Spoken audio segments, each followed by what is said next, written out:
So that means the filaggrin gene actually maintain the barrier of the skin.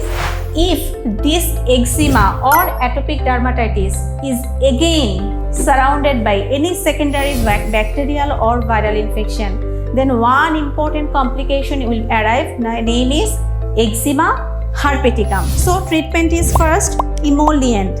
Second one is topical steroid.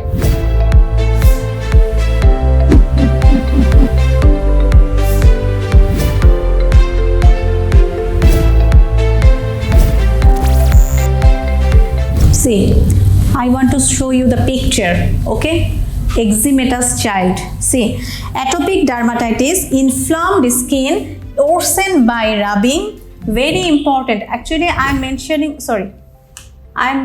this because they give you the exam the same picture and ask you the things they have written in this area. Atopic dermatitis, inflamed skin, worsened by rubbing and scratching. That means the child is playful or toxic? Too much toxic. So the child child is too much toxic. Suppose the child is normal, playful, smiley face, but having so many rashes. Is this eczema? No, not at all. So this is, each is the key. See, each is the key clinical feature in eczema at all ages. Don't forget about these things, okay? Forget about your everything, but don't forget some lines before our exam. Each is the key clinical feature in eczema at all ages, leading to an itch, scratch, itch cycle. Very important. So no itch, that means then it is not eczema. Okay, no itch, that means it's not eczema. Now what are the name of some itchy rashes? This is very important for your exam as well as for your clinical practice. So suppose the child came to us with rashes, with itching. So the things what should be came in our mind, right? I'm seeing that a patient coming to us, so many rashes with itching, few intensive itching. So these 4 or 5 DD actually should come in my mind, right? First thing is, say, atopic eczema. Second is chicken pox. Third one is urticaria or allergic reaction. Fourth one is contact dermatitis. Fifth one is insect bite, scabies, fungal infection, and pityriasis rosea. Okay.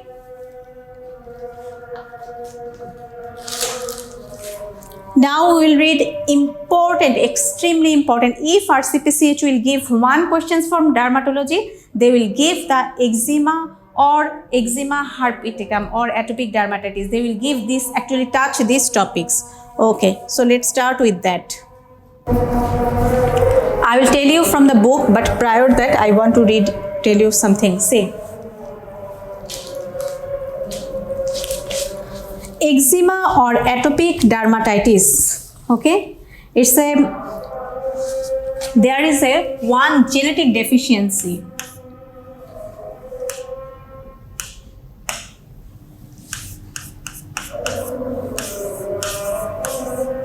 I don't know how actually I am expressing this. This is important.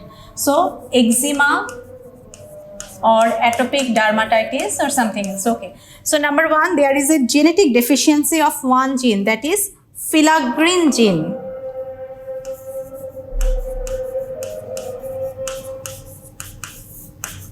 Very important.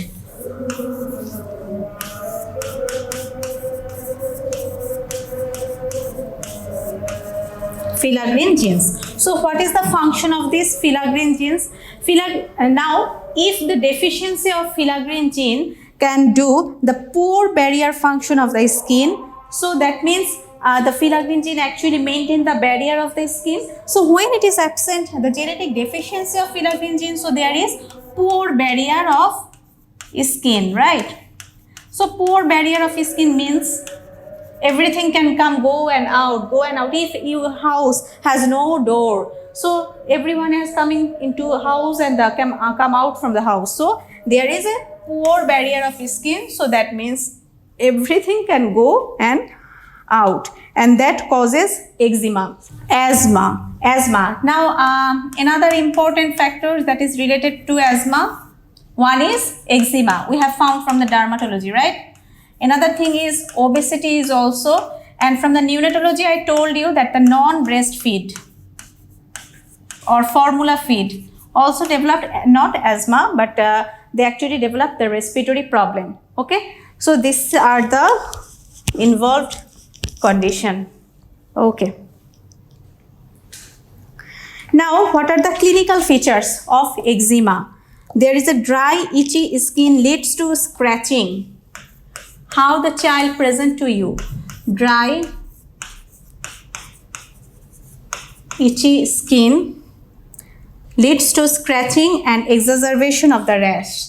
Dry, itchy skin. Suppose your skin is so dry, so you have to itch them, right? Itching. So whenever there is a skin is too dry, it will lead to scratching and exacerbation. When you will continuously scratching your skin, there is a exacerbation of rash.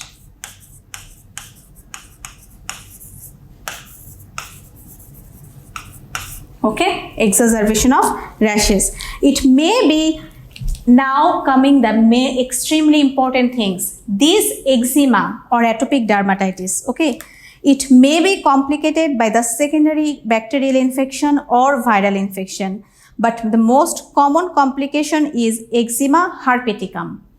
If this eczema or atopic dermatitis is again surrounded by any secondary bacterial or viral infection, then one important complication will arrive. Name is eczema herpeticum. Okay, eczema herpeticum. Eczema herpeticum, there is an extensive vesicular lesion. I will tell you the scenario where actually the Mrcpch will give you the scenario of eczema herpeticum. But before that, I want to tell you that this is if associated with secondary bacterial or viral infection, then it is known as eczema herpeticum. Okay.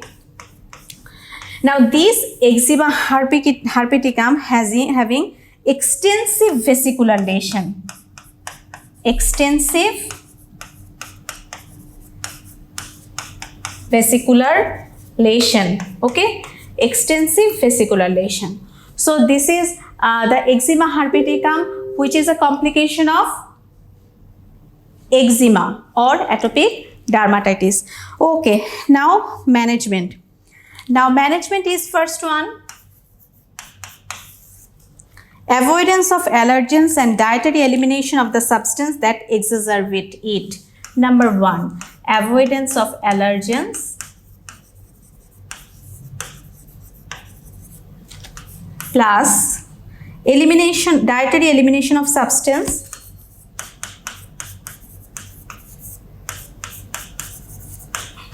that is allergic. Okay. Number two is, first of all, we will give the emollient, right? Then topical steroid. Okay. If the baby, suppose we will give the, now tell me, suppose we will give the emollient, the baby is not responding. After that we will give the topical steroid, right? Topical steroid, after giving the topical steroid, the child is still not responding. Then what will you want to do?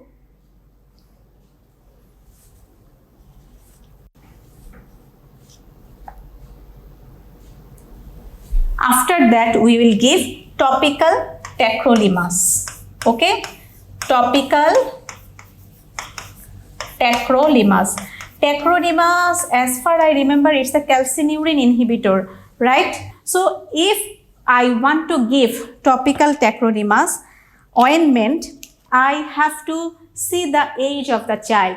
If the child is more than 2 years, not less than, if the child age is more than 2 years, then only we can give the topical tacrolimus after the topical steroid. First of all, so treatment is first emollient. Second one is topical steroid. First, low dose topical steroid. Suppose the low dose topical steroid not responding. After that, we can give the high dose topical steroid. Okay, even instead of giving the high dose, the child is not responding.